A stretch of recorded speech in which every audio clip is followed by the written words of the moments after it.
Alrighty, ladies and gentlemen, DSP here, and welcome to my best games of 2020 countdown. Sorry it took a lot longer this year to pump this out than I usually would do it, but the bottom line is there were so many games that came out in 2020 that I actually enjoyed, and there were actually so many games that were good at the end of the year that it took me an extra amount of time to actually make this countdown because I wanted to finish up with some of the ongoing playthroughs that I was doing before I weighed and balanced the games against each other and actually ranked them for this very countdown. So, just to give you a little bit of an idea of what to expect, we have many games that are honorable mentions, games that for one reason or another I felt were not in the top 10 best games of 2020, but I'm going to tell you specifically what I liked about them and maybe the reason why I didn't make my top 10 picks. There's actually a bunch of these, so it's going to take a while to get through those before we actually get to the official top 10. Then, for the official top 10 games, as usual, I'm going to give you a mini review of why that game was outstanding and how it stood out from the rest of the games of the year. Now, I want to reiterate something that I actually said back in my most disappointing games countdown, So you may see some carryovers. There actually might have been some games in my most disappointing games countdown that you're going to see tonight in the best games countdown. Why? Because a disappointing game doesn't necessarily mean it's a bad game.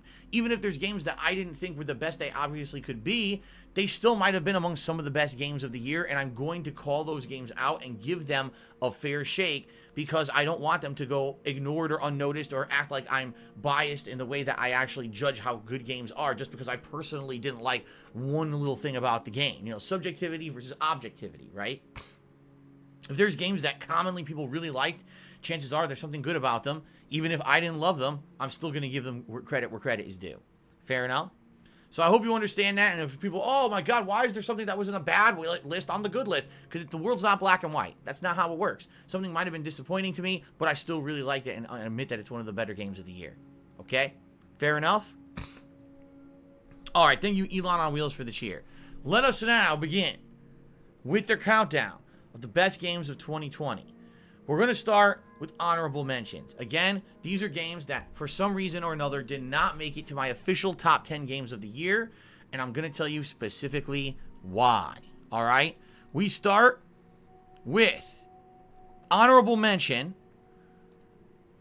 Fall Guys.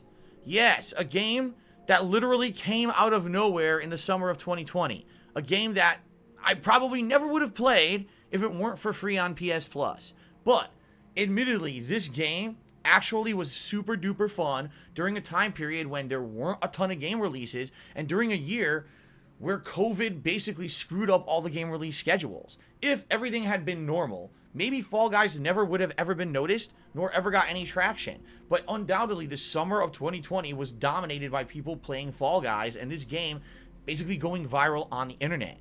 Now, this is a game where you basically are doing a most extreme elimination style challenge. You're doing different kinds of physical mini stages. Sometimes you're trying to dodge obstacles. Sometimes you're trying to guess what gate is real. And you're competing against people on the internet at all times. It's not a single player game at all. It's all about online competition and ranking and points to get to the end and grab a crown. When you grab a crown, you earn points which then you can use to buy new outfits for your characters. It's a very addictive game, even though there really are no real life prizes, and even though it's not necessarily the most fair competitive game, it is incredibly fun to just jump in and out of Fall Guys. The cool thing about Fall Guys is it was free for PS Plus subscribers, so you didn't have to pay any additional money if you had a PlayStation Online account. You were just able to play this game and enjoy it. And it really worked out well. They started having tie-ins with various other video game franchises and pop culture things, and it got very popular for about 2 to 2.5 months there. It's kind of funny the way that it all worked out. I never heard of the game. I wasn't going to play it. And then people urged me to try it when it became free for PS Plus. And I said, all right, fine, I'll give it a shot. And I got hooked on it. Like, I really enjoyed it. I thought that this game was very, very fun. Now, why is this only an honorable mention? There's two reasons. The first reason is because, excuse me, the game had limited content at launch. You know, you could probably play this game for on and off, maybe a week, maybe 2 weeks. And then eventually you're just going to start to get bored of it because they didn't really have a lot of content at first. It was maybe, 10 stages or something like that. Needless to say, they were fun, but you want more content than that. And then the game developers did kind of an interim update where they decided to release a few more updates and stages and remix the stages to make them harder, which was nice of them. And then they had a season 2. And honestly, I'd say probably around the Season 2 was where the game didn't really shine anymore. When Season 2 released, which was essentially after July, August into September, I think it was like late September, something like that, there just wasn't much content added to it. They added maybe 2 new stages that were medieval themed, but outside of that, most of the stages remained the same or just slightly tweaked. It just wasn't enough content to hold over gamers, and gamers moved on to the next viral sensation, Among Us, and basically this game was almost all but forgotten. This was the #1 game people were talking about on social media and was just super hyped, and like overnight, because the Season 2 update wasn't very interesting, this game lost tons of traction. Everyone just kind of forgot about it, which is very, very unfortunate because it was a game that had potential to grow pretty much infinitely as long as they just kept adding content, and they just didn't do it quickly enough. They just released Season 3 back in December. I played it and got bored within an hour. I just didn't want to play it anymore because, again, most of the stages are almost the same. You can only do so much with the same stages over and over. So, Fall Guys, a great game. A fun game, certainly an original game, and it was awesome that if you had PlayStation Plus, it was free. Sadly, it's one of those flash-in-the-pan hits that was only popular really during the summer of 2020, and give it a few more months, and I don't know if anyone will even talk about this game anymore, which is sad, but Fall Guys undoubtedly was one of the best games of this last year, but being that it did only have flash-in-the-pan success, I can only give it an honorable mention. Alrighty then. Alright, ladies and gentlemen, it's on to the next honorable mention for the best games of 2020. Are you ready? Without further ado, here we go. The next honorable mention is Spider-Man Miles Morales for the PlayStation 5. Spider-Man Miles Morales is a standalone expansion to 2018's Marvel Spider-Man for the PlayStation 4. It is an exceptionally good game. It is a game that actually showcases the capabilities of the PlayStation 5 in an incredibly great way. Full 60 frames per second web swinging through New York City, having ray tracing, you know, that graphical capability, I mean, it's unheard of on consoles, and having it pretty much, you know, right from the get-go. Having a lot of enemies on the screen at once, and the frame rate never really dipping. It had an original story, a new cast of characters different from the cast from the original Spider-Man game. I really enjoyed Spider-Man Miles Morales. I even really liked, if you take a look at the environments, how it took place in winter with snow, and it was like a Christmas kind of theme. When the game came out right before Christmas, so it kind of went right in line with the holiday season. I was like, man, this is like the perfect time for this game to come out and to play it. Also, the fact it was not a full-priced game, because it shouldn't have been. It certainly didn't have as much content as the original Marvel Spider-Man. But it was a really fun romp for as long as it lasted. However, there's a strong reason why Spider-Man Miles Morales is not officially in my top 10 favorite games of the year. Because it's basically the same game as Marvel Spider-Man. Even though it kind of improves upon it in certain ways, and even though it has better graphics, and it has a few more odds and ends added to the combat, once you get maybe 2-3 hours into it, you realize it really is almost identical to Marvel Spider-Man from 2 years ago. And if they didn't really do much to innovate and make it new, it's hard for me to say, oh, wow, this is one of the best games of the year. I think it's a great highlight of what the PlayStation 5 can do. And if anything, if you have a PlayStation 5 and you didn't play this game yet, and you're looking for a great action-adventure game, you probably want to give it a look, especially because it is one of the best running games on PS5 right now. But outside of that, it really is Marvel Spider-Man all over again, with very little innovation. You'll go through New York City doing repetitive missions, taking out bases, stopping crimes, and every once in a while you gotta grab a collectible or the like. You see what I'm saying? It's pretty much identical. And because of that, I can't say, oh, it was outstanding and blew me away and best game of the year, but I can definitely say it was a great game that needs a mention, especially if you have a PS5. I feel it's a must-play. Okay? Fair enough. If I can get that off the screen now. All right. 2 down, many more to go. People are loving my hairstyle. It's going crazy because I just got out of the shower, and that's perfectly fine. I'm glad you guys are enjoying the poofiness. All right, moving on. The next honorable mention, the best games of 2020, is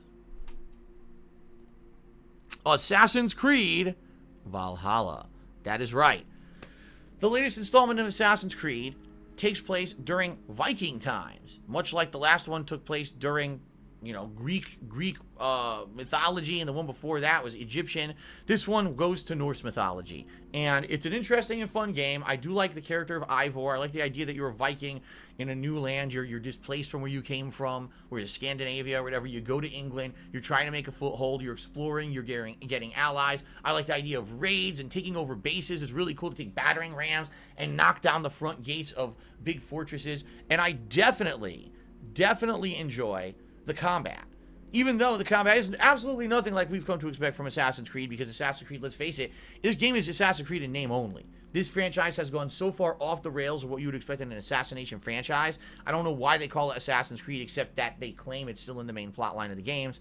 But the combat's crazy. Being able to dual wield all different kinds of weapons, having all these various combat abilities that can make you crazy overpowered. You can be a crazy melee attacker, you can do ranged attacks, poison, all kinds of stuff. It definitely is the most versatile combat engine ever in an Assassin's Creed game. Alright? Unparalleled amount of content. The map is huge. There's so much side content to do in this game. The environments are absolutely breathtakingly beautiful, especially on the PlayStation 5. When I started playing this on PS4 Pro, I thought it looked good. When I started playing it on PS5, I was blown away. It's full 60 frames with that level of detail. They did a great job with that, okay? But there's two major reasons why I feel Assassin's Creed Valhalla just doesn't deserve top 10 games of the year. But there's also other reasons outside of those two major reasons. All right, let's just go through the things that I think are a little bit annoying about the game. First of all, yes, it's pretty similar to Assassin's Creed Origins and Odyssey. They really did not go try to innovate much at all. It's the same premise. It's an open world. You explore. You're looking for targets. You got story missions to do. You got side content to do. You got collectibles to grab. The only real thing a little different is that you have a home base that you're trying to upgrade over the course of the game, and the combat definitely has been refined. But it's definitely the same style of game. There's no real difference, all right? It's pretty much exactly the same as what you would have expected from Assassin's Creed. So because it doesn't really innovate that much, it's hard to say that the third iteration of a game like this is too original, because it's just not. In addition to that, the game is so effing long, all right? I started playing this game on release day in early November, and I knew that with all the new releases that were coming out to pair up with the release of PlayStation 5, there was no way I was going to be able to play this consistently. So I played it on and off for about a month, and then I brought it back as a major playthrough. I am now at 70 hours into the game, and I still have multiple regions of the map that I need to take over. And by the way, outside of one major side quest line, which is kind of a cool quest line where you go to Asgard, which is really neat. I won't spoil too much about it for those who haven't played the game, but it's kind of a really interesting what-if plot line. Outside of that, it's all going around conquering areas, and each area has its own little mini story, and some of them are good and some of them aren't so good. I would say the writing varies from pretty great to meh, kind of mediocre. There's just too much content in the game. There's this quantity versus quality, and when you have quantity over quality, that's not a good thing. I definitely feel that because there's so much content in the game of taking over the regions of England, that sadly, it gets lost. It feels so watered down, it feels so repetitive, and the pacing of the game is completely destroyed by the fact that you never feel like you're making progress, because the game is so long, it doesn't feel like anything you do is meaningful. I just played for 10 hours, and I don't feel like I did a damn thing to advance the plot of the game. And that's basically the bottom line with Assassin's Creed Valhalla. It's a game that's so long that you actually don't feel like you're getting meaningful progress at any point. And the funny point about this, I haven't beaten it yet. I've been playing it hardcore for a month now as a major gameplay stream game, and I'm still 70 plus hours in, and I still haven't beaten it. That's ridiculous, you know? Like, I understand. They want to put out games for Assassin's Creed that they feel like they're giving you an insane gameplay experience. That's great, but then what they really need to do is they need to innovate. Make it feel like every moment that you're playing the game, there's something interesting or different happening. It's not the case with this game. In this game, it just feels like you're doing the same thing over and over and over and over, and it just gets repetitive and boring. You know, I'm a fan of Assassin's Creed. I'm 70 hours in. I just want it to end. My wife is a bigger fan of Assassin's Creed than me. She's about 60 hours in. She just wants it to end. We're both the same mentality that this, you know, even if you're a huge fan, at some point, you're going to feel like, man, when does a story ever happen? You know, like, when do we get any resolution to what the hell is going on? So, it's a great game. But just because the pacing is off and because it does feel too much like the previous games, I, in right mind, couldn't put this in my top 10 games of the year. By the way, I haven't even been able to finish it. So without finishing it, I really wouldn't feel safe about putting it into my top 10 games of the year. Okay? However, it is still a great game, and it definitely deserved to be shouted out and get a mention here. Okay? All right. Let's see here. System Error 20 resubscribed to the channel. So congratulations to System Error. Thank you for the resub. I appreciate that. Elon on Wheels, I forgot to put him up as the top cheerer, so I'll do that very quickly, and then we will continue on with the countdown. Was it 50 bits? Okay. Very good. All right, continuing on with the honorable mentions. As you can tell, this is going to be a long countdown. I've got 3 honorable mentions in. We haven't even made it to the top 10 games yet, okay? The next honorable mention for the best games of 2020 is Paper Mario and the Origami King.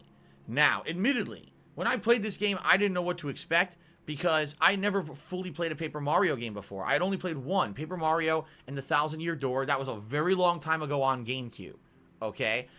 I really liked Paper Mario and the Origami King. I actually felt that this game was something unique and different. It certainly was not a Mario game. It doesn't play like a Mario game. It doesn't feel like a Mario game. A lot of ways it feels closer to, say, Super Mario RPG, but the combat, every single piece of combat in the game is basically a mini puzzle. I enjoyed the difference between the worlds of the game. I liked the open world aspect of it, that you could wander around and explore, try to find hidden items, hidden toads that were kind of, you know, trapped throughout the game world. Some of the bosses were quite interesting, although most of them were quite odd that they were all like office equipment. But the game was pretty original. I would say out of all the games I played in 2020, this game kind of sticks out in my mind because it was just so different. Mario in this weird world of, you know, paper. And it's just so odd to me that, you know, origami is kind of the main focus. Office tools is the main focus. There were light to dark elements. There were cool puzzle elements, you know, fire, ice elements. All these different cool paper elements. I really enjoyed it. Cameo appearances from characters like Bowser and stuff. Really neat. I had a great time with the game. If anything, out of this game, again, one of the complaints I have, I do feel the game's pacing was too slow, and the game was kind of long. For a game like this, you would expect it, oh, maybe it's 20 hours long. No, this game was like more than 40 hours long. It took like a long time to get through this game. I really enjoyed it, don't get me wrong. I enjoyed playing it, but certainly by the time that I was getting to the end of it, it felt like, man, I wish this game would just end, and then eventually we did finish it. So the pacing leaves something to be desired, but outside of that, I really did enjoy the game. I felt that it was a unique and different experience. I apologize I couldn't get a clip that was like good combat. I wanted to get something that showcased like some of the unique stuff of the game. Like, look, here's a paper desert, right? But it looks like it's just dialogue here in this video, so I guess I picked a shitty one. But anyway, it was good stuff. It was absolutely good stuff. I enjoyed the game. Sadly, not a lot of people did because they said, oh, it's a JRPG. You're right. It was kind of a lengthy JRPG-style game with action-based combat, but I enjoyed it. And if you did look at Paper Mario Origami King, here's the thing. I don't have a frame of reference to compare this game to. I don't. I never played or gave any significant amount of playtime to the previous Paper Mario game. So I think that I may have actually enjoyed this game more than others. I do. I think I enjoyed it a lot more than other people. Because a lot of people were criticizing the game during my playthrough and saying, oh, it's nowhere near as good as the previous Paper Mario games. Well, I didn't have that frame of reference. So for me, I actually really enjoyed the playthrough. While people were like, oh, you don't know, you don't understand because you didn't play the better games. So you don't know why we're disappointed in it, you see? So I get it, okay? I get it. I didn't understand. I didn't have that frame of reference. But for me to play this being my first Paper Mario game, I actually really enjoyed it, and I thought that it was worth mentioning. However, admittedly, compared to the other games that did make my top 10, this was not as good as those in my opinion. So it didn't make the top 10, but I wanted to give it an honorable mention. So there you go. Paper Mario and the Origami King, a good game on the Switch from 2020. You should give it a look if you haven't yet, and if you like that style of game. All right. I received a $1 tip from Canbar2. It says, big ups, Phil. Thank you, Canbar, for the first tip of the night. Let's get that up on the leaderboard, and then we will continue on with the countdown. Very nice. Our first tip of the night. Thank you very much, Canbar. Appreciate that. Okay. All right. Continuing on. We're 20 minutes into the countdown, and we haven't even got to the top 10 yet. I knew this countdown was going to be lengthy. The next honorable mention, the best games of 2020 countdown is Nioh 2. Yes, ladies and gentlemen, Nioh 2, a game that most people forgot even came out in 2020.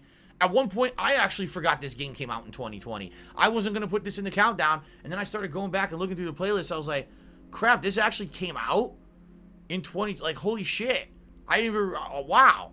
All right, Nioh 2. Yes, it's a Dark Souls style game. Yes, it's a game that's a sequel to a game that was from a few years ago, and it's very similar to the first game. Admittedly, I will admit all of those things, but Nioh 2 had beautiful graphics. Nioh 2 had incredibly responsive controls. Nioh 2 actually improved upon the combat engine of the first game in a significant way. You could basically do this pattern of gameplay building up a stun meter against an enemy. When an enemy gets stunned, you could transform into a giant creature or spirit monster, do a large combo on said enemy, dealing tons of damage, then transforming back into your normal self to do special abilities to try to build up the stun meter again. If you played the game in this unique manner that was not really present in the original game, you could actually topple large bosses and actually really challenging things in the game with relative ease. If you mastered the combat engine, this game was fluid and beautiful. And I really liked that about the game. You could play it like Dark Souls, or you could try to play it via its own unique methods, and it had a lot of unique things about it. I definitely thought that the graphics were better this time around. I thought that the graphics of Nioh 1 were nice, but this time around they actually refined upon those and made it even better. Seriously, I had a lot of fun with this game. Very lengthy as well. Playthrough was incredibly long. If I actually look at the games that I played on Twitch in the year of 2020, I think this ranked like second or third as the longest playthroughs that I did in 2020. The game had that much content. Now, you didn't have to do all that content, but if you actually went through with all the side missions and everything, there were secret super bosses and stuff that you could fight that would add to the length of your gameplay experience and actually was pretty fun and meaningful. So you might be saying, if Phil, you're like basically saying everything about this game is great. Like, what was so bad about the game that you didn't make it in your top 10 games? A few things. First of all, early game, much like Nioh 1, early game is tough. Until you're able to play maybe 10, 15 hours of the game and you start really building up your class to be exactly how you want it to be, it's rough. You have such basic abilities and weapons that aren't really leveled and stuff. It's just hard to survive in the first 10 to 15 hours of the game. It's really frustrating. Once you get past that, you hit your stride, and now you enjoy the game a lot more. But for me, it should have been more well-paced and balanced. It shouldn't be, oh my god, it's like torture for the first 15 hours, and then things get good. It should be somewhat enjoyable at all times. I actually felt the beginning of the game was way less enjoyable than the rest of the game. I didn't feel there was enough innovation in the combat engine, even though, as you can see here, one of the new weapons I used during the playthrough was the scythe, which I really enjoyed. I forget if it was actually called the scythe or the sickle, because it kind of looks like both. I think that's a scythe, though. But I really enjoyed that new weapon, and actually, it transforms. You can do combos where you're transforming that weapon into different things. That's really neat, kind of like Bloodborne. And I actually enjoyed the transformation of the weapons during the combat, but outside of the scythe and maybe like one or two other new weapons, it's almost identical to the first game. And like I said, the only other real new things they added to the combat was the spirit transformations, where it did this kind of this pattern where you build up the stun, spirit transformation, deal a lot of damage, build up your meter, do a magic attack or whatever, build it up again, spirit transformation. It was kind of like this pattern that you would do in order to progress in the game and succeed. But that was it. Like, there really wasn't much else innovation. It really just felt like more, to me, the game felt like more like Nioh 1.5 than Nioh 2. Now, of course, there's a saying, if it ain't broke, don't fix it. Maybe if they had completely gone off the rails here and did something completely different than the first game, maybe a lot of people would have complained and not enjoyed it as much. But for me, I probably would have enjoyed it if they did things a little bit differently. It just felt a lot like the same game with a few examples of maybe, like I said, a new weapon or two, and that was about it. So all that being said, Nioh 2 had great graphics, great combat, a lot of content, but little too similar to the first game for me to really make it my top 10 games of the year. But I still had a great time with it, and I hope you guys enjoyed the playthrough. All right. Ladies and gentlemen, we have one more honorable mention, and then we will get to the top 10 games, I promise you. But first, we've got some shout-outs. So, first of all, Local Nomad subscribed to the channel for 3 months in a row, 5 total. Thank you, Local Nomad, for the resub and the ongoing support. I appreciate that. Total Scorn resubscribed for 2 months. Or what will I get? The Xbox X and S. Seems like it's not as popular as PS5. You can't get it. It's still, even though it's not as popular, it still gets back ordered constantly, and the scalpers steal them once they're readily available later in the year, and once there's actually games to play on the thing, I'll probably get one. Shout out to Benzuko Lives, who tipped me $5, and that is the biggest tip of the night. So let's get Benzuko up there on the leaderboard and add that to the overall tally. Thank you, Benzuko, for the contribution.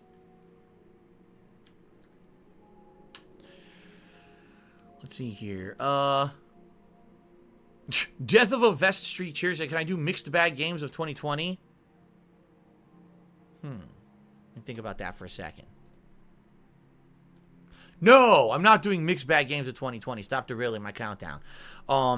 Deadly Feet has done a 100-bit cheer. Thank you to Deadly Feet for the 100-bit cheer. I appreciate that. That is the biggest cheer of the night. So let's get Deadly Feet up on the leaderboard. What a name. Dudetron tipped me $1. It says, is this enough for the vest? Indeed it is not, but I still appreciate the $1 tip, so thank you for the $1 tip, Dudetron. Jiden did 100-bit cheers, and me and my boyfriend are big fans, and we enjoy your YouTube content for years. Can we get a shout out? Sure. Shout out, Jiden and your boyfriend. Thanks for the support. Welcome to the stream. Okay.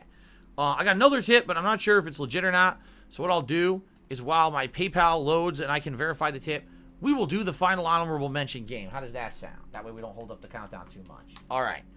Back to the countdown. Ladies and gentlemen, the final honorable mention game of 2020 is Immortals Phoenix Rising. I actually really like this game. This game came out at the very end of the year. That first week of December, the same week that Cyberpunk 2077 came out.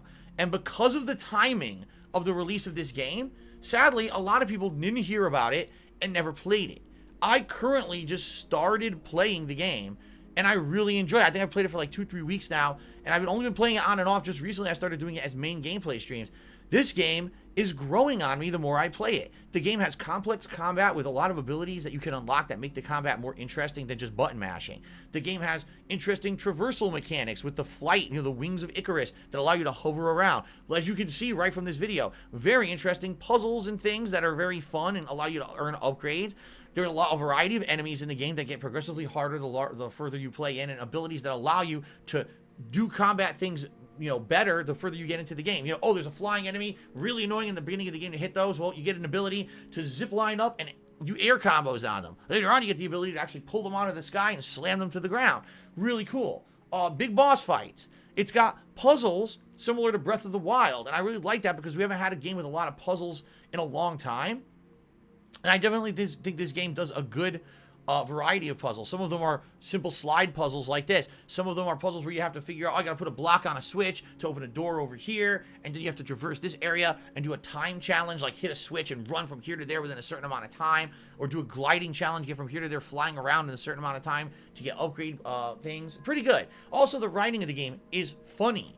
Unlike all these other games that recently have tried to be so serious and over dramatic, this game takes itself very unseriously. It just basically jokes around constantly. The writing is a bunch of funny stuff, silly stuff, and although there's some cheesy puns in there that are a little bit cringeworthy, outside of that, I feel that the game is very fun to play. The game also is very lengthy. For those who don't know, I've already played, I believe it's around 20 to 30 hours, and I'm nowhere near the end of the game. I'm about halfway through. So it seems like if you do all this stuff in the game, it takes a long time to do it. Much like other Ubisoft games, yes, it is chock full of open world exploration. You can argue maybe the game takes too long to beat because there's so much content, just like Assassin's Creed Valhalla, okay? But I'm actually disappointed, and here's why I'm disappointed.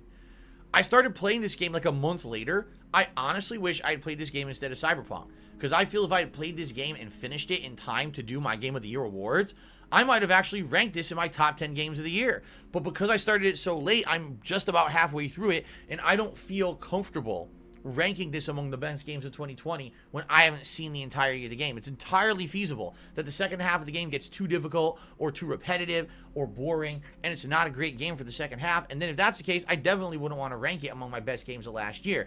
But for what I've played so far, I'm impressed. I really like the game, and I'll recommend it to you guys. By the way, it's discounted everywhere because this game came out the same week as Cyberpunk. So few people bought it, they had to discount the game within a month to try to get anyone to buy it. So I got it for $40 digitally. Apparently you can get it for as low as $20 to $25 physically online. go for it. It's worth it, I'm telling you. Especially if you like a game with a lot of traversal, puzzles, combat, you're really going to like this game. And especially humor, tongue-in-cheek humor with a lot of silly writing and stuff. It's well done. It really is a well done game, and I'm sad that it didn't really get the attention that maybe it deserved because of the timing of its release. If this game had come out in the summer of 2020, probably would have been a bestseller and one of the best games of the year. But it came out with some of the worst timing right after the console releases and during the release window of Cyberpunk. That was a bad look. Okay. So, ladies and gentlemen, finally we've gotten through the honorable mentions and we can get to the real top 10 games of 2020. It only took a half an hour, but I knew it was going to take that long. Okay, now, let's do some more shout-outs, because like I said, I was actually going to verify a tip here and didn't get a chance to. Let's see here. Alright, I received a tip from Duplicis, who tipped me $20. And Duplicis says, I've been a fan since your Bioshock days. I mainly catch up with your content through YouTube. Says I can't catch the streams as much. Keep proving the haters wrong, excuse me. And continue doing what you love for a living. Duplicis, thank you very much for the tip. Just so you know, your PayPal account does show as registered, but it's unverified. But I'm going to give you the benefit of the doubt because I see that you are a supporter. And I appreciate your tip. You're the biggest tipper of the night. Let's get that up on the leaderboard.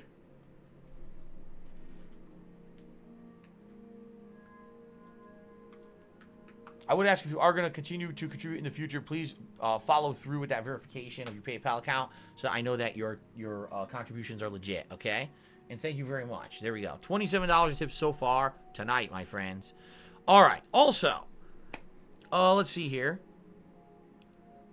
Death of a Streak says, gee, what time will you announce Bugsnax as #1? Well, if you can't be here for the stream to see it live, watch it on demand on YouTube. Did I just spoil? Did I spoil? Say that out loud, did I? All right, thank you for the cheer. But yeah, if you can't watch this live, of course you can watch it on demand on DSPGaming on YouTube whenever you get a chance. Okay. OGX Focal did a 245-bit cheer, which is the biggest cheer of the night, and he says, "I want maximum positivity from everyone. It's awards night, damn it, damn straight. People should be happy that it's awards night and some fun stuff is going on here on the stream. That's not just raw gameplay for a damn change." Thank you for the cheer, OGX Focal. I appreciate that.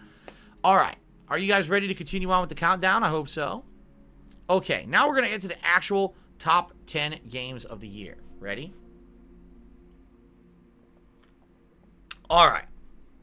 Ladies and gentlemen, as I stated, you're going to see some carryover between my most disappointing games and my best games of the year. All right?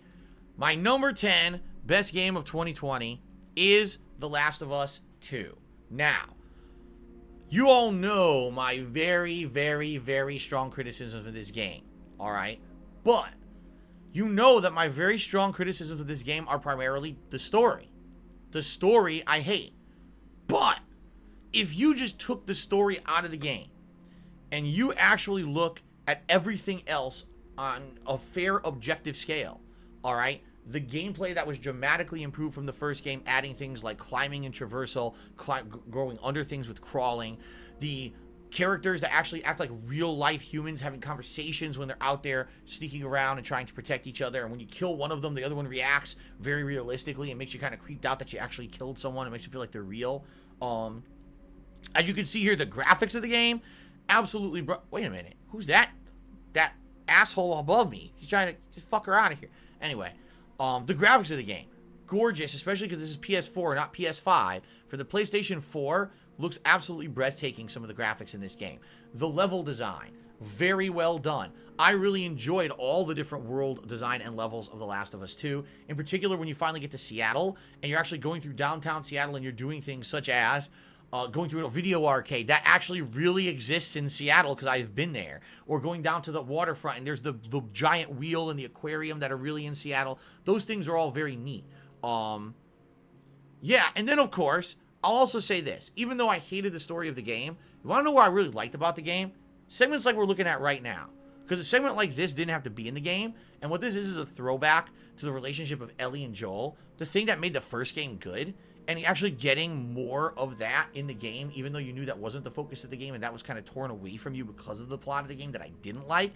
I enjoyed the moments where they still got to spend time together. And there's 3 major segments of the game where that happens. You get these interesting flashbacks. And I really appreciated those. Because it actually made me feel like there was a ray of hope or a moment of fun and goodness and just it felt like you were playing the first game again. And that's what I liked most about the game when it came to story, is that you had those connections between Joel and Ellie that were present in the first game that were taken away from you for most of the plot of the second game. I also have to say, ladies and gentlemen, this game has to be given so many kudos for being the most accessible AAA game ever made in history. All right, there is not another AAA video game on planet Earth that had the amount of accessibility options as this game.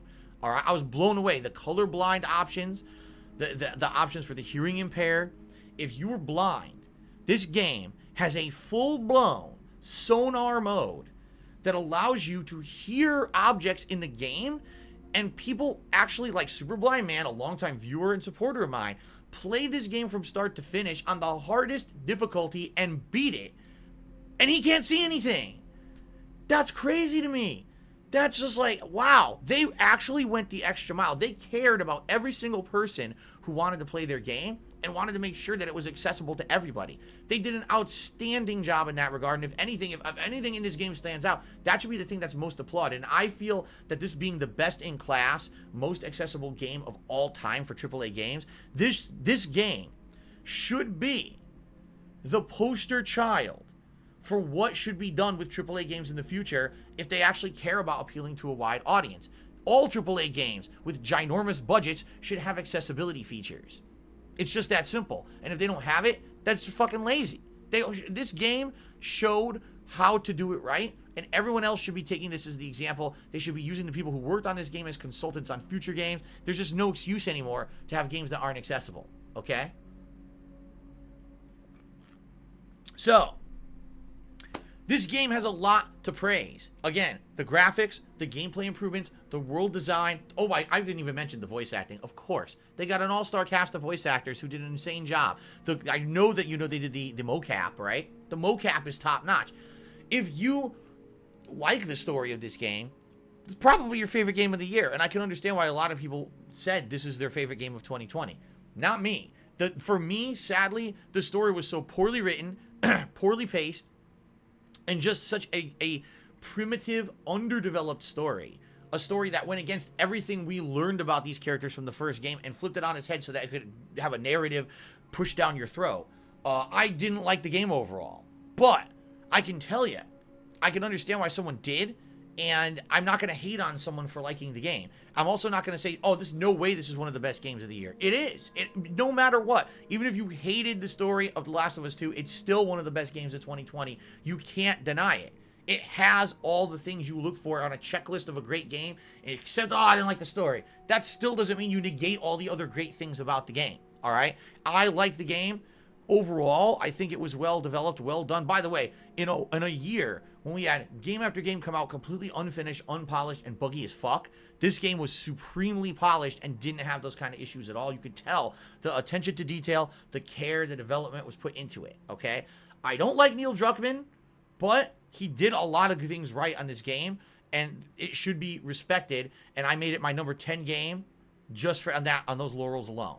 Even though I hate the story, still one of the best games of 2020. Alrighty then. Just being fair and just being honest. I can't lie. The game's good. Okay? Alright. Continuing on here. Alright, Death of a Vestry, thanks for the cheers. But I'm not going to be derailing the stream with your nonsense here. We're going to continue on with the countdown. Okay? Alright. The number 9 pick for the best game of 2020 is the Final Fantasy VII Remake. Alright? I didn't love this game as much as other people. I even went as far to say during my playthrough of this game, I actually liked the original Final Fantasy VII better. Because I actually felt the original Final Fantasy VII was a more robust game because it had more locations, more to the story, and I actually felt I liked the actual combat of Final Fantasy VII, the original, better than the more action-based combat engine that they put into the remake. They really wanted to cater to the more modern audience. They didn't want it to have older style gameplay. I guess they felt if it was turn-based, people would be turned off to it. I think it would have been fine, but it is what it is. That's just my personal take. Someone who grew up playing turn-based RPGs. But undoubtedly, take a look at this game. It's gorgeous, man. They took a lot of time developing this game. It's absolutely drop dead gorgeous, taking those environments from the original PlayStation 1 game and turning it into a true next-gen experience. Voice acting's outstanding. The music, oh my god, taking those songs from the original Final Fantasy VII and remixing them to be these awesome masterpieces of the modern age. Like, the music is outstanding. And what I really like about this game is that they take a lot of characters who were completely underdeveloped in the original Final Fantasy VII, and they finally fleshed them out. They made them feel, instead of like very, very 2D paper characters that really don't stand up to any kind of test of realism, the characters now actually have motivations, they have personalities, they make sense. It's not just a character that's wedged in there. For example, Barrett is way better in this game. He's just a way better character. He gets all these cool things and side missions and things, and that he get to flesh out his character a little bit more. While in the original, I didn't feel he was a very good character at all. I felt he was very one-dimensional. So, I definitely like Final Fantasy VII Remake. Now, is it one of my favorite games of the year compared to a lot of the other games? No, I think that it was a good game, but I do think that, sadly, two things held it back. The first is, yeah, I do feel that because the game only deals with the early part of the storyline of Final Fantasy VII, that it doesn't feel like a complete experience. It actually feels like an unfinished game, because in reality it is. The game ends on an insane cliffhanger, where you're like, what just happened? Because the game is not what they sold it as. Again, I have to say the same things I said in my most disappointing countdown. It's not a remake. They didn't just take the plot of the first game and remake it with modern graphics and gameplay. They changed the plot. They changed so many things about it. The ending isn't even an ending. It's just, oh, cliffhanger. Hoping we make another one, guys. Hope this game does well so we make another one, because or else you get no resolution out of anything. And that's kind of lame. Like, what? Really? Yeah. And that's kind of silly. I feel that they should have, if they were going to make a remake the real game. Because if they remade the real game, then, you know, maybe we would have a better, more robust story. Instead, it feels like you're spending 40 hours or whatever, 30 hours in a part that could be beaten 8 hours. It just feels like you're in Midgar way too fucking long, and that you should be moving on to bigger and better things, which, by the way, if you play the real game, you do. And in this game, you never get to. So, I definitely, I enjoyed the game. Again, I can't deny a game like this. Look how good it looks. It plays well. I liked the fleshing out of the characters, the side missions, but at the same time, it just felt underwhelming to me. Like, I felt like it should have been better, or it could have been better, if they weren't stuck in Midgar the whole fucking game, and if they didn't go somewhere completely different with the plot of the game than the original. Okay? Alrighty then. That's why it's number 9, by the way. If I had loved the game, it would have been probably top 5, but it's number 9. Best game of the year. Didn't Star Rune Cheers says, are you sure this is your top 10 best list and not your mixed bag list? You understand that you can have a game that's a mixed bag, but the positive side is more than the negative, and therefore it's a good game. You understand that, right? A mixed bag doesn't mean a 50-50 mix. Again, why do people think things are so fucking simple and black and white? It's not. The world is not black and white. It's not. Okay, continuing on. My number 8 best game of 2020 is Call of Duty Black Ops Cold War. Yes, it actually ranked in my top games of the year. I'm shocked as much as you that I like this game so much, because I have not played a competitive first-person shooter at any length for like 5+ years. I think the last one that I actually liked a ton was like Battlefield 4, and before then maybe like an older Black Ops game, right? Like, it's been a long time since I actually played a Call of Duty game that I wanted to continuously play and get better at, and just keep playing because I got hooked on the gameplay. Black Ops Cold War is that game. I don't, you know, it's probably because a few things. Number one, they finally got rid of the operator bullshit. I don't like having a specialty class of character that has some special magic ability. Oh, I have a magic wall that I pull out of my ass, and I put it down, and now it's this radiation bullshit that shouldn't be in a first-person shooter, and now you can't get through this doorway. It's like, what is this? Oh, I just pull out a fucking grenade launcher and just kill everyone in the room just because I have. What is this bullshit, right? Like, I always hated that about what they did with Black Ops 3 and 4, and they took that out of the game. In addition, no wall running, no double jumping. All the bullshit that made it not feel like a military shooter was removed from the game. Now, don't get me wrong. There's still fucking bullshit. There's still quick scoping, and there's still issues with snipers having advantageous position and getting shots off they should not get. Oh, yeah. I saw a sniper. I shot him in the face 10 times. On the 11th shot that would have killed him, he gets a sniper shot off that kills me instantly. Yes, because in real life, when you get hit with 10 bullets, you can get a perfect sniper shot off, right? It's like, there's stuff like that that they're never going to fix because, let's face it, they have taken Call of Duty, and they took it from a franchise that originally, if you were there from the beginning of Call of Duty like I was, they were military shooters. Call of Duty 1 and 2 were meant to be actual military shooters. Yes, they were a little bit arcadey, but they were meant to emulate how an actual gun would operate in World War II, etc.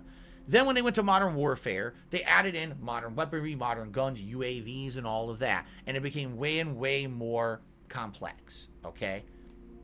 But at least at that point, it was kind of realistic, all right? If these things really existed, a lot of the things in that game did really exist at the time, it was kind of realistic, all right? When they started getting into, like, the later Black Ops, and then, oh my god, Advanced Warfare, Infinite Warfare, it just got so ridiculous with the shit they put in it, and you could tell what they were doing is they were trying to cater more to kids. What they wanted to do is they wanted content creators or viral first-person shooter players to stream this game and get kids to watch it, and now kids run out and buy the game. That's what they went for, all right? I feel with this one, that shit was scaled way back. Not all the way back. I wish it was scaled all the way back. But they took out all the fucking cartoony bullshit nonsense. It really feels more like a straightforward first-person military shooter again. For the first time in a long time. Okay? I'm happy about that. I'm able to play this game at length and have fun with it, alright?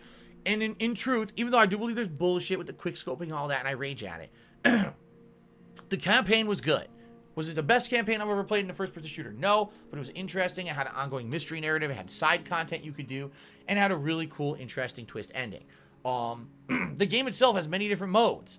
Whether you're playing standard multiplayer, whether you're playing Warzone, which is, of course, the Battle Royale mode. That's pretty much exactly the same as last year's, but it's still in there. Or if you're playing the Zombies mode, which I hear is great. I haven't even played the Zombies mode, so I can't even attest to the fact if it's good or not. But I can tell you, if you're looking for value, bang for your buck, holy crap, this game has it. And by the way, I didn't spend any extra money on the game, and I got a bunch of new maps already for free within a couple months of the release of the game, which is really sweet.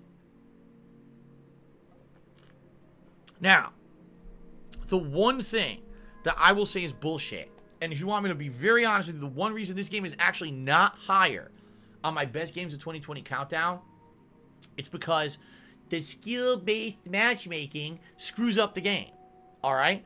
When Treyarch made this game, they said we were going to have skill-based matchmaking in it, and on paper it sounds good.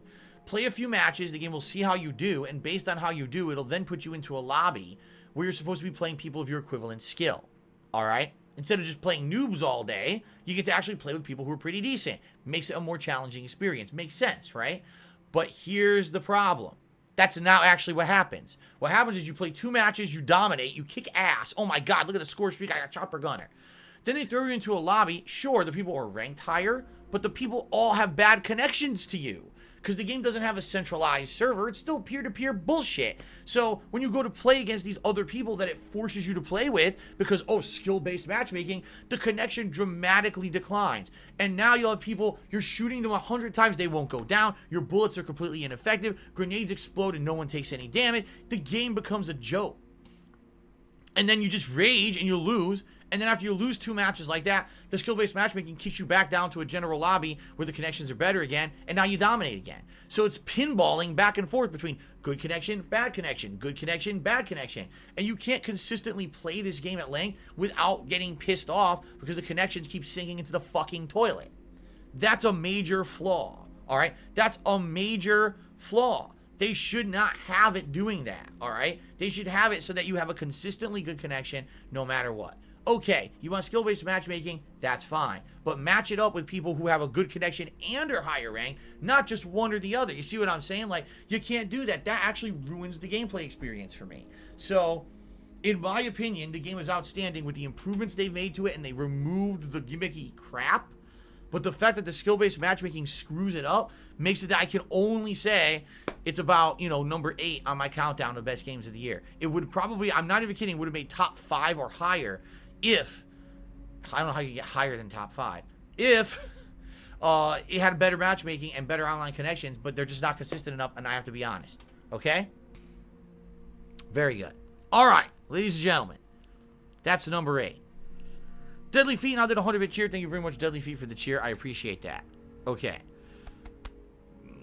Excuse me. That's disgusting. And thank you, Death of a Vestry, for the cheer. I'm not going to read it. All right. Continuing on. My number 7 best game of 2020 is Crash Bandicoot 4. It's about time. I think a lot of people slept on this game. Maybe it's because people are just tired of platformers. But for someone who recently, in the past 5+ years, played all of the Crash Bandicoot games, all right, and someone who appreciates the classics, but then taking a modern spin on the classics, this game is the best of all worlds. It has the ability to just go through the game and beat it on a casual level, and if you just do that, if you're just going through the game and trying to beat it at a base level, it really doesn't even get challenging to like the last few stages. And even then, yes, the end of the game is incredibly challenging, but it's the very end of the game, that's when it should get challenging, okay? But if you're someone who used to be a completionist in the old school Crash Bandicoot games, and you used to go back and try to get every single fruit, unlock every single gem challenge and all of that, okay? This game is difficult. This game is incredibly challenging. It's got innovative puzzles. It's got innovative combat and platforming. It's got so many new mechanics in this game that were never present in previous Crash Bandicoot games, but feel like they very much fit into the Crash Bandicoot universe. By the way, I should call this out. Take a look. Great graphics, right? Take a look at how beautiful these graphics look. Take him Crash into the modern era. He looks sweet. They did a really good job with that. In addition to that, it's not just Crash. They actually add a bunch of significant new characters to the mix that are pretty interesting, although admittedly, I do feel like the characters may be underutilized. Most of the side characters that you pick, they usually have 1 or 2 stages dedicated just to them, and that's about it. But some of those characters can be very challenging to beat those specific stages that they do have.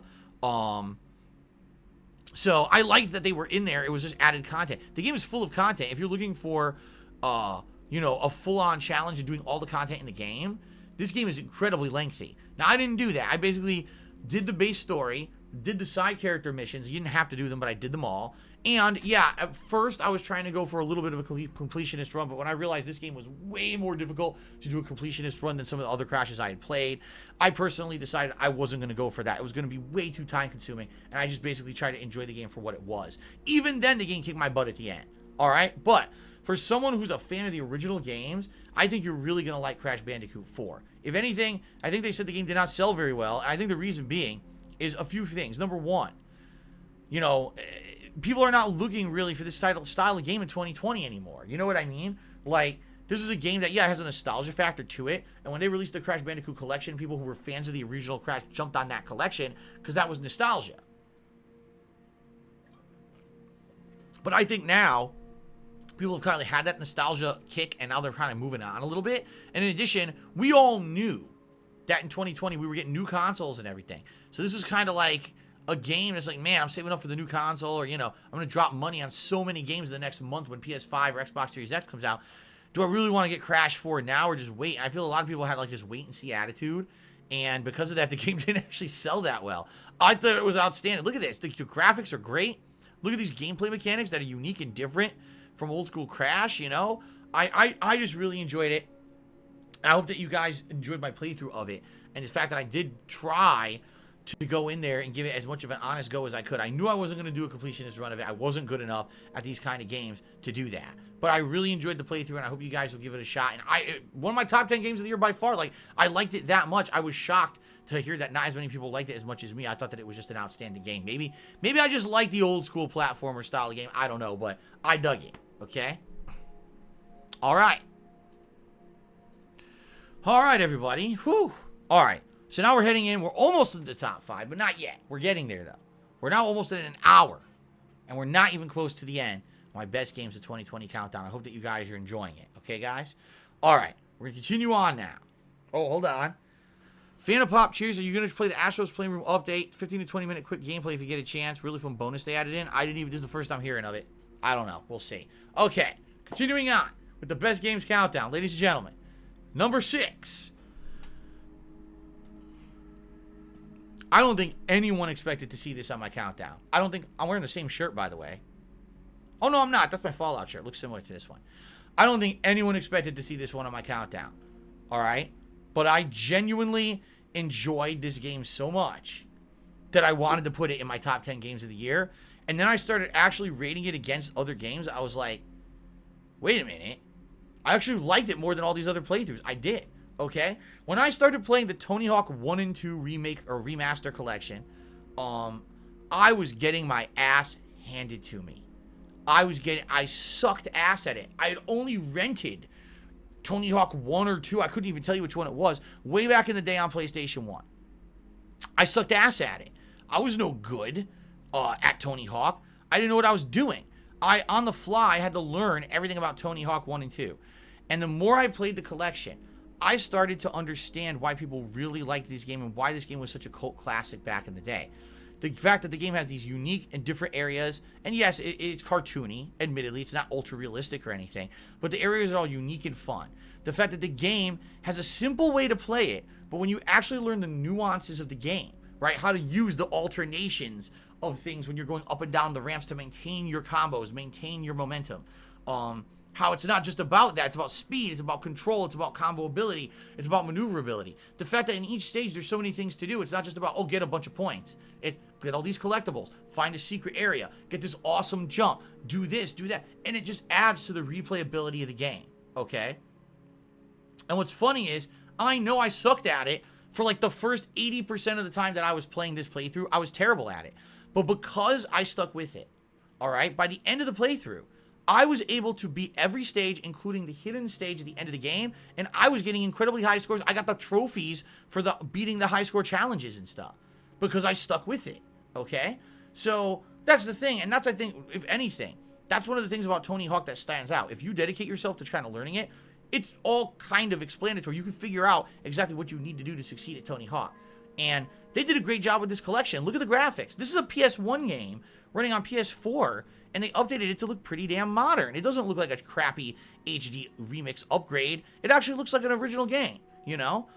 Did they add any content or much content to it? Not to my knowledge, but at the same time, they included 2 games for the price of 1 in this collection. In fact, wasn't the collection even cheaper than the price of a new game? I don't think it was $60. I think it was like 50 or something like that, right? And it had all the stages from both the first and the second game, which was outstanding. In my opinion, it was just really well done. And I want to give credit where credit is due because I actually really enjoyed experiencing a game franchise that a lot of people over the years told me about and said, Phil, I can't believe you missed out on Tony Hawk. You know, you're a content creator. We watch it for 10 years and you never played Tony Hawk. I'm like, no. And then I finally got to play it. I was like, dude, this is so fucking good. I really like this collection. Now, the worst part about this being in this situation, guys, the makers of this game is called Vicarious Visions. I'm really angry. Of course, they're owned by Activision Blizzard now, and they decided to tell everyone at Vicarious Visions, you no longer are going to work on games anymore, original games. You're just basically going to work on our own existing projects. So it's very possible people who worked on this collection and worked hard and made an outstanding collection went ahead and now are doing a level design for fucking World of Warcraft, or they're tweaking some background piece of shit in fucking Overwatch, and these people are not going to, you know, be putting out meaningful games anymore. They're just going to basically be like supplemental talent to other projects that Activision works on. And that's not fair, in my opinion. They did a really good job with this collection. This is outstanding what they did, bringing these PS1 games to a modern audience. Again, someone like me who had never really played these games on PS1, I was exposed to the game so much that I basically went through and got everything in every stage and loved it, and I made it one of my favorite games of my year because of that, because I understood how good it was. I don't know why the hell Activision did what they did, because that was a dickhead fucking move. And I'm really angry that Activision will not have these guys go on to make other games, and instead they just got to finish up the work of other dev teams. That's bullshit, in my opinion. But anyway, if you've never played Tony Hawk before, don't feel afraid to play the Tony Hawk 1 and 2 collection. It's outstanding. I would say, oh, maybe wait for 3. There's no point. They're not going to make a 3. They're not even making games anymore. So enjoy the Tony Hawk 1 and 2 collection. It's a really well done collection. I enjoyed it. Even not knowing anything about Tony Hawk, I went on to kind of, you know, do really well in it. You can too, and I think you'll have a blast with it. It's a really well done game. Okay? Alrighty. Ladies and gentlemen, finally, we're going to hit the top 5. But before we do, Bugsnax numero uno. Cheers. This is like the previews of the movies waiting for Bugsnax at 1. Someone really wants Bugsnax to be number 1 on my Game of the Year list. I guess we'll see what happens. We're getting into the top 5 now, everybody. Okay. Kula116 has resubscribed to the channel for 2 months in a row. 29 total. Thank you for the long-standing support, Kula. I really appreciate that. Okay. Ladies and gentlemen, moving on to the top 5 games of the year. Are you ready? My number 5 best game of 2020 is Demon's Souls for the PlayStation 5. Yes. This game was really well done. These guys, what are they, Blue Point Games? They took a game that looked like liquid shit on the PlayStation 3. That game, even when it was new, didn't look good. Alright, I'm being honest here. It looked rough. It played unique, and that's really where it got its big, push for being a great game. But when you compare it to other great games on PS3, Demon's Souls did not look good, okay? But because of its unique gameplay elements, this game stood the test of time, and then it spawned a whole new series of games in Dark Souls, and of course, From Software went on to do other games like Bloodborne and Sekiro. And when it was announced this was going to be a launch title for PS5, I first I said, I'm skeptical, but then I saw the graphics, I was like, ooh, wow. And now that you see how the game actually looks, they did a great job, man. And the thing is, they retained the feel of the original game, which is a nice thing. But they added these little touches that made it feel like a new release. The little flourishes and animation and the attacks that you do now are unique. The fact that they added 8-way roll, which absolutely that was a modern thing to do, and it's very glad they did that because only a 4-way roll is so outdated. Having the 8-way roll makes it feel like a more modern game. It was just really well done. And again, if you like Demon's Souls, if you like Dark Souls, if you like anything from Software, you're probably going to say this is probably one of the best games for PS5 right now. And I kind of agree there. At the same time, the reason that this basically isn't higher on my list is because they did not go the extra mile to fix the glaring issues that were part of Demon's Souls. Notably, the online connectivity is absolutely terrible still. They did not improve it at all. Now, listen, I'm not stupid. I know why they did that. Because they wanted to cater to the fanboys. The people who play this fucking game day in, day out. They stream this From Software games nonstop. It's all they do. They do speed runs. They do challenge runs. They do I gotta do the fucking naked fists run or whatever. You know what I'm saying? Like, I get it. I understand why they kept it identical to the original. For me, I wanted more. I wanted them to go the extra mile and improve upon it in a better way than just 8-way roll and graphics. I wish that they had fixed the online connectivity and all of that too. However, they just didn't. So, I wish they had improved it. They didn't. Because of that, it's number 5 on my list. It probably would have been top 3 if they had fixed the online play. I'm saying, like, if the online play had been refined and you had a great online experience with this game, I probably would have said top 3 of the year. But because of that, I gotta be honest, all right? But undoubtedly, I loved playing it. You guys know I like From Software games. I loved playing it, even though it's really difficult. We all know Demon's Souls is probably, arguably, the most difficult From Software game ever made. I still enjoyed replaying it, and I hope that you guys enjoyed the playthrough. Demon's Souls, outstanding launch title for PS5. Just incredibly well done. Okay. Very nice. Ladies and gentlemen, we're almost done. We're heading into the top 4 now. We're heading into the top 4. What made the top 4? I know you guys are all speculating on what it could be. What are my top 4 games of the year? All right? And I know you guys are going to have a tough time figuring this out. I am too. I did. When I had to do that, it's hard to go through all these games, figure out what are the best games of the year. All right? Are you guys ready for the number 4 best game of 2020? I don't know if you are. I honestly don't know if you're ready for this one. I don't think so. I think people are gonna. Here we go. The Dark Pictures Anthology, Little Hope. Yes! This game is my number 4 favorite game of 2020. I didn't think a single person would predict this one. But ladies and gentlemen, if you know anything about me, you know why this is so high on my list. I am a fan of horror movies. I used to watch like every horror movie I could get my hands on when I was younger. I love playing survival horror games, and we're just at a drought at this point of good ones, okay? And with 2020 being a year where there's only a couple survival horror games out there, you know, you look at like Amnesia Rebirth and all of that, nah. But you look at this game, and this game is like synonymous with an interactive horror movie, all right? Great writing, unique and interesting characters, dialogue options that you can affect and change depending on what you pick, right? I loved that about it. The atmosphere was spooky as hell. You had an ongoing mystery. You couldn't figure out what was going on. I had no clue what was going on in this game until the very end. You got the whole time manipulation mechanic where you're seeing people from the past as Puritan characters from the past, yet you're somehow talking with them and your things you say to them interacts with their own plot. It's really unique. Look at the graphics. Very photorealistic. They did a great job with the mocap. The characters all feel believable. And they don't seem obnoxious. I hate to say it, but in choose your own adventure games, a lot of the times you get characters that are just unrealistic and obnoxious as shit. And in this game, I would say the characters were actually more realistic than other games that I've played like this, okay? The game itself lends itself to multiple playthroughs, even though it's relatively short. You can beat it in about 5 hours. You could go back and replay the game multiple times. You could try to get all the characters to survive. You could look for alternate ways to develop the characters and make them say and do different things, which is neat. I really had a blast with this game, and again, I'm the kind of guy, I like this kind of game. Here's why.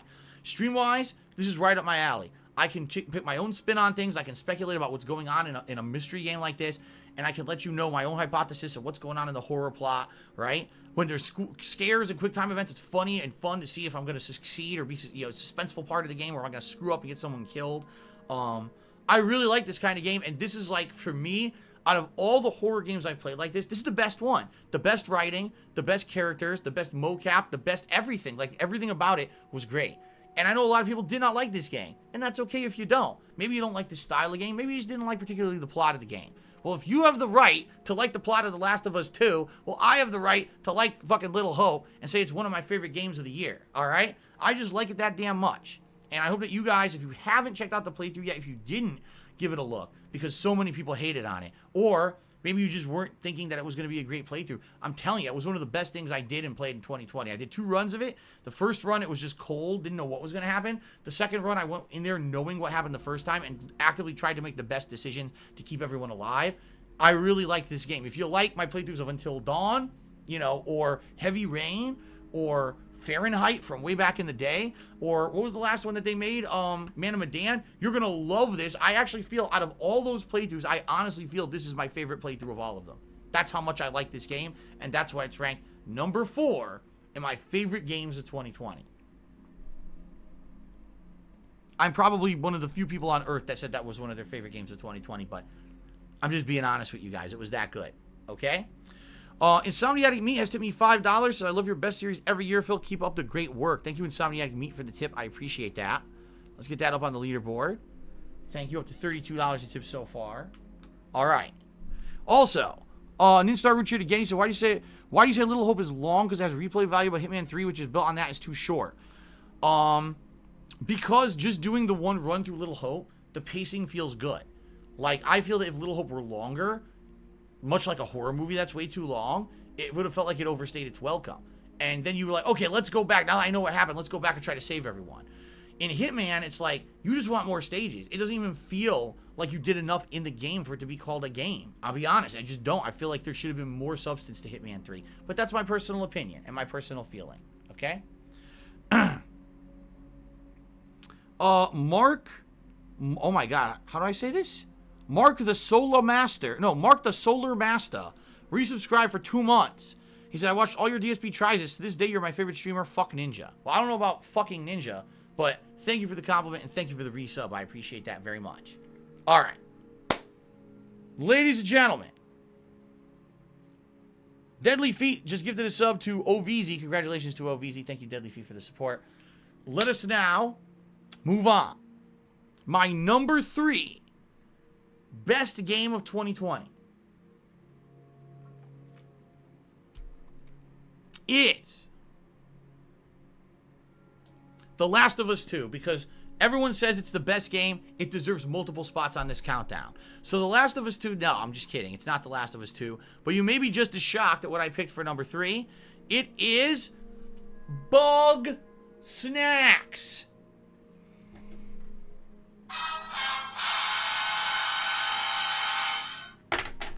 Bugsnax.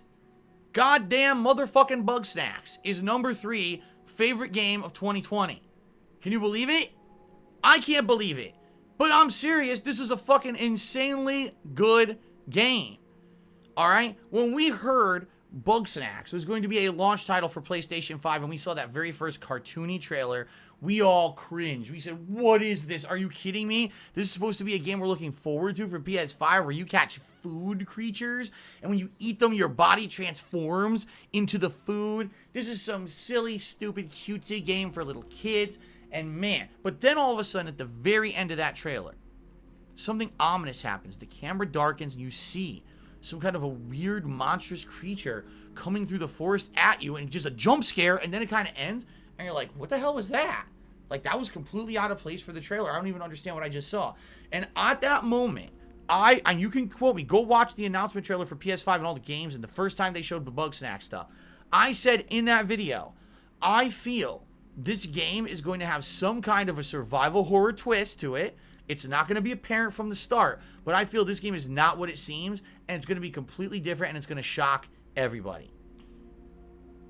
I said it. I said it. And I was right.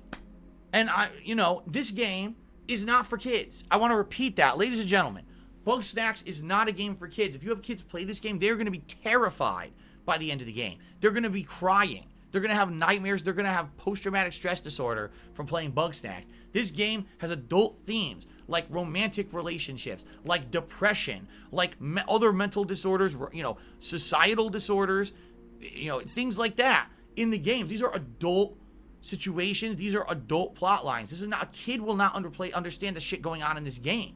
They just won't.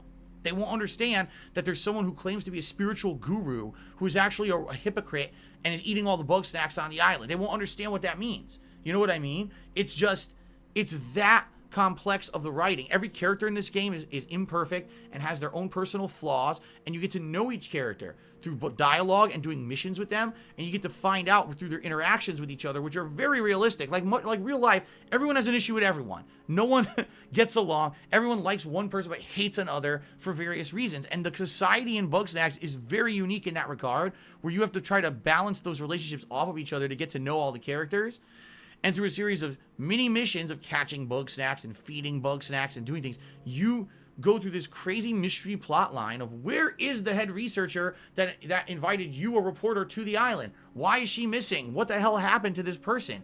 And through the course of the game, as you find all the islanders that are basically different parts of the island, their unique reasons for why they broke up and what happened to this village on the island, it just becomes more and more sinister over time. By the end of the game, there's a giant plot twist. I'm not going to reveal it here because many of you probably never played the game and said, oh, I'm not going to watch Phil play that because that's just a cutesy playthrough for kids. It's not. I'm telling you, if you like a mystery, if you like horror, you're going to like this game. Even as cutesy as it is to catch the silly looking cutesy Bugsnax, by the end of the game, you're going to be like, huh? Because I certainly was. And the finale of this game is one of the most shocking things I've seen in gaming in years. It's just that crazy. The writing is it's hilarious to me because people are giving awards to a game like The Last of Us 2 saying best writing of the year, best writing of the decade. But then I look at this game like, no, this game actually has better writing than most games in 2020, including The Last of Us 2, objectively. It's the better plot. But no one wants to give this game a shot because they say it looks cutesy and it's for kids. And that's not fair. That's not right. I'm serious. Like, people should be giving more opportunity to games regardless of how they look. All right? And I feel like this game, I don't know what happened, why the clip is paused here. There must be just something with the clip. I don't know. See, the thing, I think I have the ability to fast forward into the clip. Oh, look, I'm updating the leader. You guys can't see it. I had to update the leaderboard. Like a contribution came in or something. That's what it is. I paused it to update the leaderboard. I'm like doing a ton of updates to the leaderboard. Anyway, I really feel this game is the most overlooked and slept on game of 2020. And if more people would play it, they'd be like, holy shit, I want to now give more opportunity to other games that aren't necessarily mainstream AAA games because this game shocked me so much because it's so good. I'm telling you, you're going to have a good time with this game if you like mysteries, you like twist endings, you like horror, you like psychological things going on in a game, that's Bugsnax. Even though it's hidden behind the guise of a cutesy kids game that looks like a combination of Pokemon and something else, you know, it's not. I'm telling you. Yeah, it has those elements in it, absolutely. And if you want to get, like, for like me, I platinum the game. You got to go catch every Bugsnax or whatever. You can absolutely do that. Got to catch them all attitude. But that's not what the game is about. By the end, it's completely the opposite of that, okay?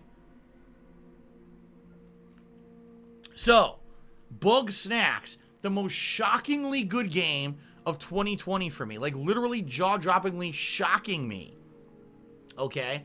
And I hope that because I put this into my countdown at such a higher rank that you guys will actually give it a look if you didn't and give it a chance. Even if you don't like it, I think you have to at least respect it's something different they went for. And I hope that you guys will give it a look. Okay? Bugsnax. Alright.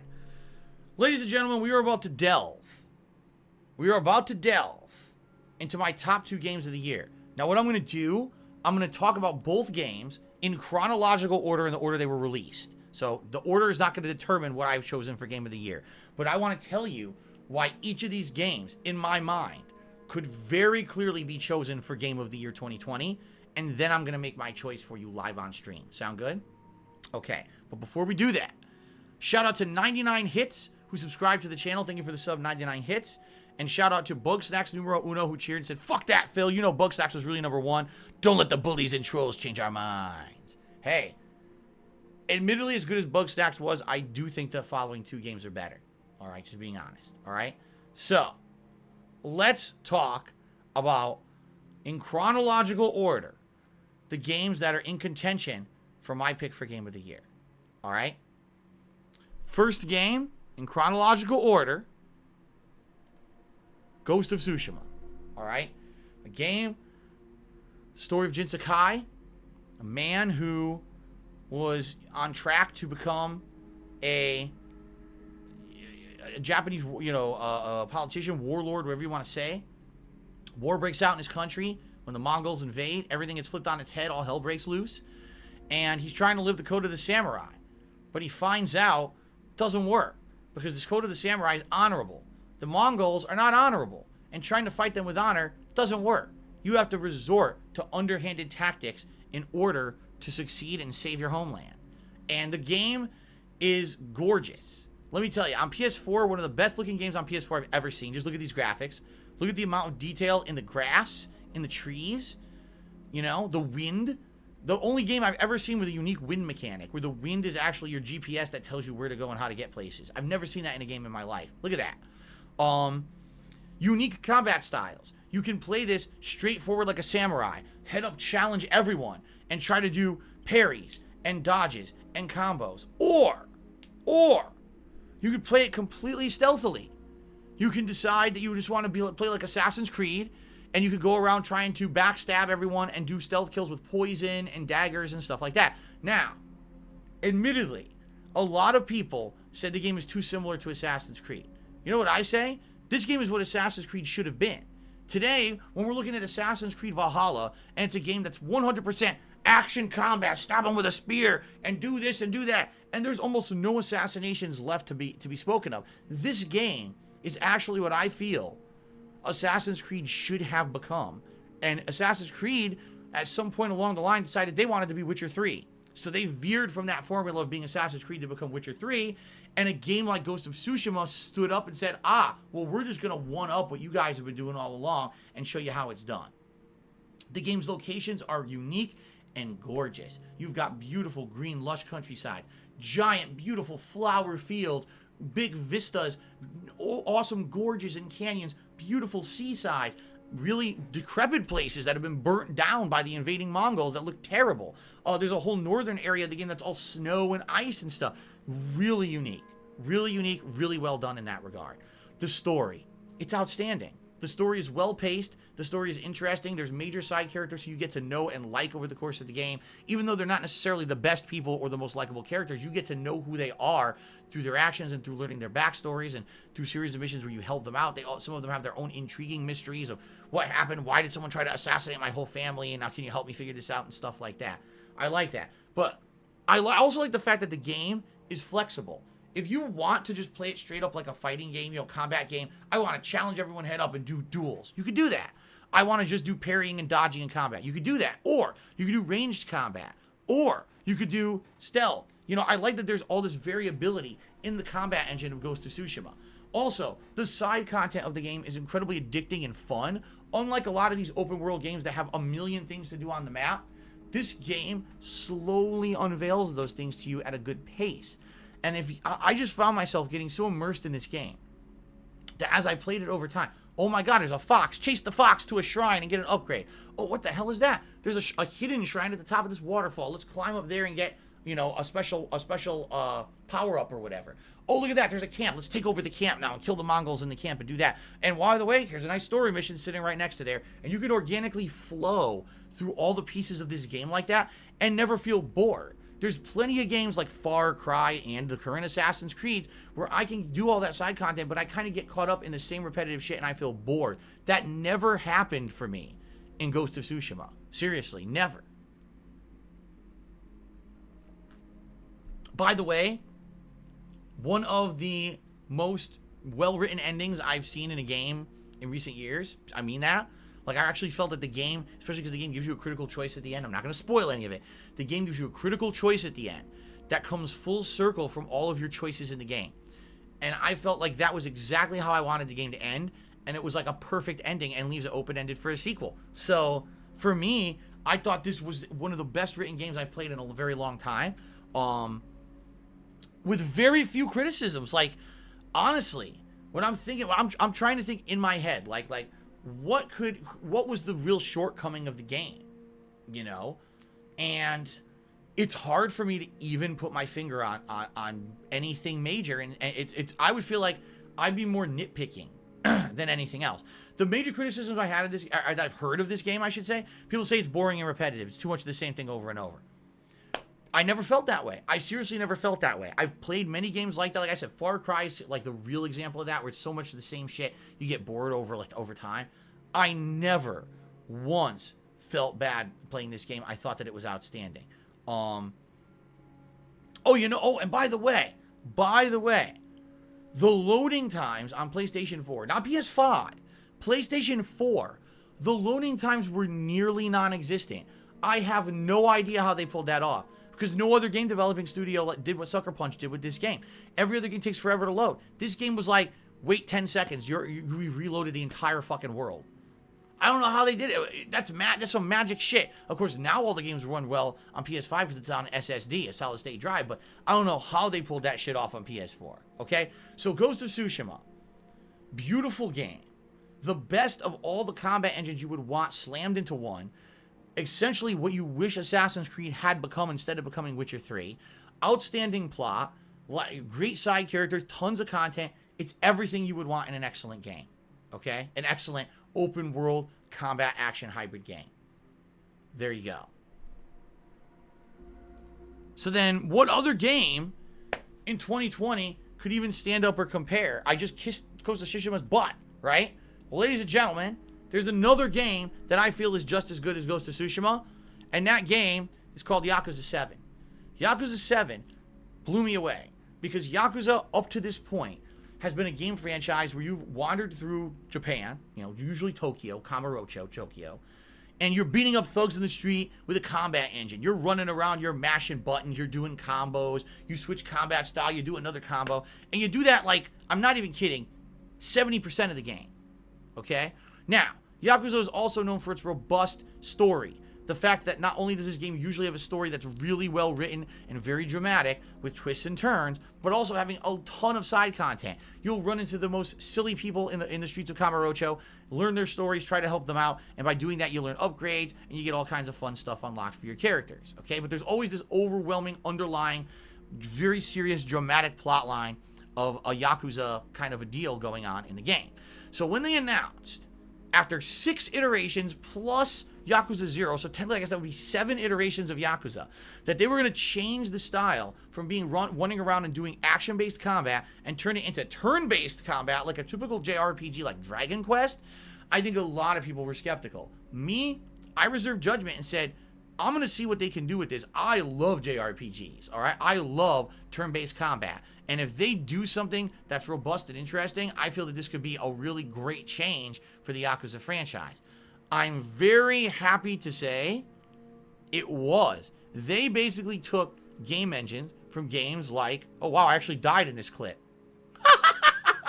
One of the rare times I actually died in the playthrough, I picked for the clip for the Game of the Year awards. I got my ass beat by a giant piece of meat. It happens. All right. So, they took elements from great JRPG franchises, such as Dragon Quest and Final Fantasy. And we're talking, you know, the old school ones. We're not talking the more modernized ones where it's a lot of action-based, but the turn-based combat. And they use things like the job or classes from those games, being able to change the kind of class that you are on the fly and learn new abilities and stuff. And they made it a robust combat system that absolutely 100% worked. The best way I can describe it, you remember South Park: The Stick of Truth? How in that game, they take a bunch of kids, basically LARPing, pretending like they're fantasy characters. And they explain it in very matter-of-fact ways. Oh, the lightning bolt is he's throwing tinfoil at you, right? Oh, the fire is really he's blowing a match at you. Or, oh, it's not really like claws. He's actually got like knives he stole from his mom's kitchen and he's swiping the knives at you, right? Stuff like that. Oh, it's not really ice magic. He has a bucket full of ice and he throws at your legs and freezes your toes. You know, they tried to make it realistic in how magic can actually work or fantasy combat can work in the real life. And that's basically what they did in this game. Look how ridiculous some of these characters are. And the names are like tongue-in-cheek references to characters from other like RPG franchises. And it's hilarious if you played Dragon Quest or Final Fantasy to see those references in this game. It's really well done. And again, the classes are good. The cast of characters, I thought at first it was only going to be the 4 core characters. No, there's other characters, some of which are unlocked naturally through the story, and others that are unlocked as optional characters dependent on side missions that you do that add to the length of the game and actually add to the robustness of the combat of the game, which is really neat. The game has just as much side content, if not more, than the previous Yakuza games. And this game has multiple locations, all of which are pulled from previous Yakuza games, plus a totally new one in the town of Ijincho. So you have Kamurocho plus other locations from Yakuza plus Ijincho, which is really neat. And without spoiling, yes, this game does actually have some ties to the previous Yakuza games. Even though it was advertised as it's going to be a totally new, robust cast of characters, there are actual ties to the previous games. Without spoiling, I'm not going to tell you what they are, but it's really neat when they have it. You're like, wow, if you've played the previous games, this is awesome. But if you haven't, this game is the perfect opportunity for you to jump into the Yakuza series because you don't need to understand any of those references to get the plot of this game, which is really cool. Basically, it's the best of all worlds. Great, robust JRPG combat with a class-based system that has variety because you can switch up those jobs and classes. A unique cast of characters, an amazing amount of side content, and a really awesome open-world RPG aspect to it. An amazingly written dramatic storyline, but an incredible amount of fun and meaningful side content as well. This game is absolutely outstanding. I enjoyed every single minute of the 80 hours that I played the game. I mean that. So to the point where I beat the game and I'm still playing it. I'm still playing it because I like it so much. I'm doing all the post-game content. It's that damn good of a game in my opinion. So Yakuza 7. Outstanding game. Incredibly well done. It was definitely a gamble for them to take a franchise that was well known and turn it into a JRPG.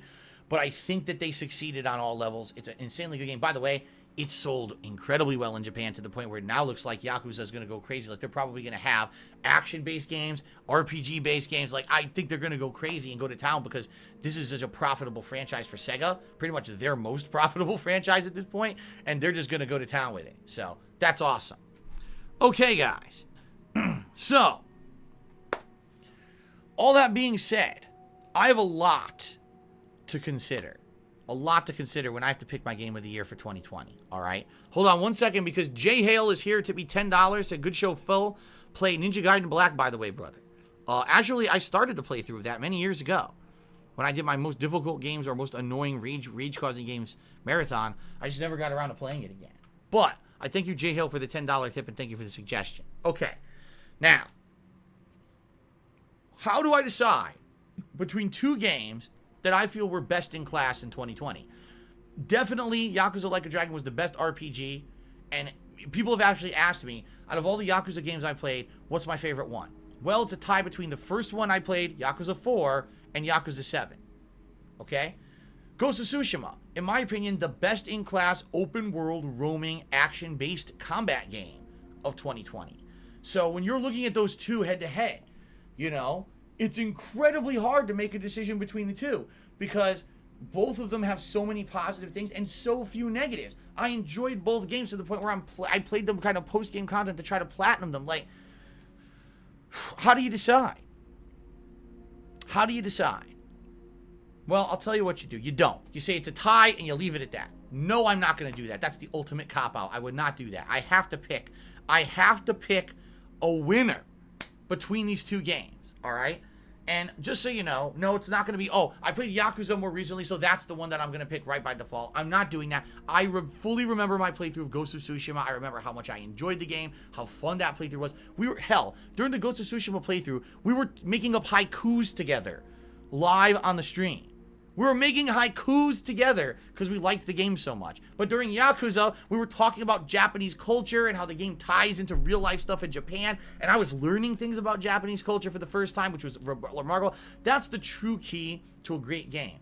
When you have a fun, organic experience on a stream and you're having all these fun interactions that are memorable, not only just for the game, but because of what we talked about during the playthroughs, that's how I know those are the best games of the year. Take a look at everything we talked about during Ghost of Tsushima and Yakuza 7, and then look at what we talked about when we played Last of Us 2, and you tell me what was the better game. Seriously, I mean that. That's really the sign of a robust and interesting game, how enjoyment level of someone who's both playing and watching those games, right? So this is a really tough call for me. This is a really tough call for me. But I got to go with my gut. And I gotta go with my personal preference, all right? And admittedly, the kind of gamer I am, the games that I grew up playing, when it goes to ultimate enjoyment factor, I've gotta go with Yakuza 7 as my game of the year for 2020. I have to. Reason being, even though I think both games are best in class, I think I like JRPG slightly better. I don't actually think it's the quality of the game that has allowed me to pick Yakuza, but the fact that I like JRPGs better. It had to be a subjective decision instead of an objective decision, because on paper, objectively, both Ghost of Tsushima and Yakuza 7 are best in class for 2020. I couldn't tell you that one game is better than the other. They're that fucking good. But when you look at what I personally enjoy more, I think I like JRPGs more than the open world combat. So for that reason alone, I think I have to pick Yakuza 7. Now, there's some people who are very happy with that decision, and some people who are very upset because people were using the wager system on Twitch tonight to wager their channel points. And a lot of people are like, I'm angry, I lost a bunch of channel points. But, wow, 2.2 million channel points wagered and won. Holy crap, that's a lot of channel points, okay? So, ladies and gentlemen, my favorite game, the best game of 2020, in my opinion, was Yakuza 7, but that was insanely narrow between it and Ghost of Tsushima. I really feel it could have been either game, as my pick, but I had to go subjectively instead of objectively, simply because I didn't even know how to make the discerning between the two. Fair enough? All right. Well, Tora Kill just cheered, did a 300-bit cheer, which is the top cheer of the night. So first of all, let's get him on the leaderboard. He actually says something very meaningful here that I want to read here as part of this video, because I think it actually makes a lot of sense. Ready? 300 bits. He says the following. Yakuza is a yearly franchise now. It's amazing that the quality is still so high. Judgment was released just last year. It's a totally different game, but it's still so good. I completely agree with you. Like, this studio is pumping out hit after hit. And I think it's funny, because you used to say Naughty Dog, or BioWare, or, like, we had these game studios, those were synonymous with greatness. This studio that makes the Yakuza and Judgment games is one of the best studios in the world right now. I don't even care who wants to try to counter me. No, you're full of shit. They're making quality game year after year after year. They're the ones you can dip money in, and you're going to get a quality game every single time that you play one of their games. They have not made a bad game yet. So that's pretty damn awesome. Sir Spartan King Chudy says, that decision cost me 250,000 penne points, and he used the rage face. All right, Bugsnax numero uno cheered. He said, a haiku for memories. Bugsnax was the best. I know what you... Oh, I know that you know that, Phil. The list is a fraud. It fit the haiku. That's amazing. It actually fit the haiku. That was pretty damned awesome. Timbo Slice Cheery said, this was rigged like the 2020 presidential election. I demand a recount. Well, that recount will go just as well as the real life one did. So, sorry, Timbo. It is what it is. Yakuza 7, game of the year for me, bro. All right. Ladies and gentlemen, that is it for my game of the year countdown for 2020. I apologize that it took so long for me to get to it. I hope that you enjoyed this video, and I hope that you enjoyed this live stream. Thank you for your support throughout 2020. It was an amazing gaming year, and here's to another awesome one coming up in 2021. Peace out.